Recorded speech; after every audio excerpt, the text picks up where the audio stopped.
আজকে আপনাদের সাথে আমার জীবনে একটা কাহিনী, যে আমি যে মানুষটাকে ভালোবাসি সেই মানুষটাকে নিয়ে কখনো কথা হয়নি। তো আজকে কথা বলতে হবে। আসলে যে সেই মানুষটাকে নিয়ে তো অনেক কথা বলতে হবে। কথা হচ্ছে কি, আসলে শুরু থেকে বলি যে আমি যে মানুষটারে বিয়ে করছি, মানে যে আমার স্ত্রী ছিল, সেই মানুষটারে যে কথা ছিল যে সেই মানুষটা আমার ফ্যামিলিগত ধরেন 20 থেকে 30 মানে 30টা মেয়ে দেখা হয়ে গেছে। তখন আমার ভিতর থেকে কোনো ফিল কাজ করে না। কিন্তু যখন যে আমার স্ত্রী এখন বর্তমানে, তো তাকে দেখার পরে মানে কি আমার ভিতর থেকে একটা ফিলিংস কাজ করছে। আসলে ওটা দেখে আমার ভালো লাগছে। মানে লাগে যে ওর ভিতর লাগে আমি জনমকে চিনি, এরকম লাগছে। তো আসলে আমার দিক দিয়ে আমি ওকে অনেক বেশি পছন্দ করছিলাম। তো আবার আমার বাড়ির দিক দিয়েও সবাই পছন্দ করছে। আমি আবার কিন্তু মেয়েদের বাড়ি করে যাই। তো আবার যে আমার স্ত্রী যে আমি বিয়ে করছি, সেও মানে আমাদের বাড়ি ঘরে এরকম কেউ দেখে না। আমার খালার বাড়িতে দেখছিলাম।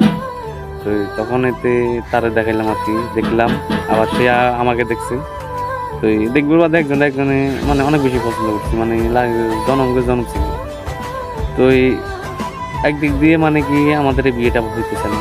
যে আমারও মানে যে আমাদের বাড়িতে ওরা গেছে, আমাদের বাড়ি ঘোরা তো ওদের পছন্দ হয় না।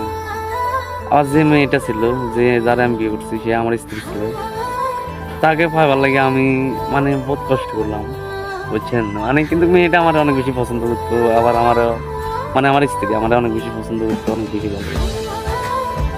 ওই আসলে আপনাদের সাথে শেয়ার করার কারণ হচ্ছে যে কি, আজকে আমাদের মানে এনিভার্সডে। তো মানে সে সে সাথে মানে আজকে আমরা কোর্ট ম্যারেজ করলাম, মানে এই তারিখে, এই আর কি। তো ওই চিন্তা করলাম আসলে এটা তো সবসময় তো মানে ভালোবাসি ওরা, আমি কিন্তু অনেক বেশি ভালোবাসি। তারা আমার জীবনের থেকে অনেক বেশি ভালোবাসে।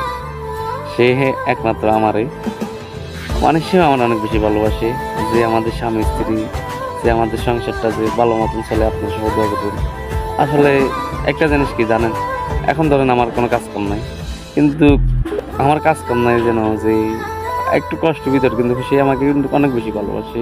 সে মানে কোনো কিছু করে এত ইয়ে নেই, যে ধরেন আপনার এই কিছু আছে না চাহিদা, ওরকম মানে আমার কাছে কোনো কিছু চাওয়া পাওয়া নেই।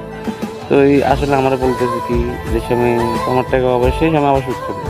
এখন তোমার কাজ না, আমাদের আসলে কাজটা শেষ হয়ে গেছে, কারণ হচ্ছে যে সরকার পদবান, মানে সরকার চলে যাওয়ার পর থেকে আমাদের এখন কাজ করে না, এই আর কি। তো যাক, একটা কথা বলি, আমি আমার স্ত্রীকে অনেক বেশি ভালোবাসি, তাকে অনেক বেশি ভালোবাসি।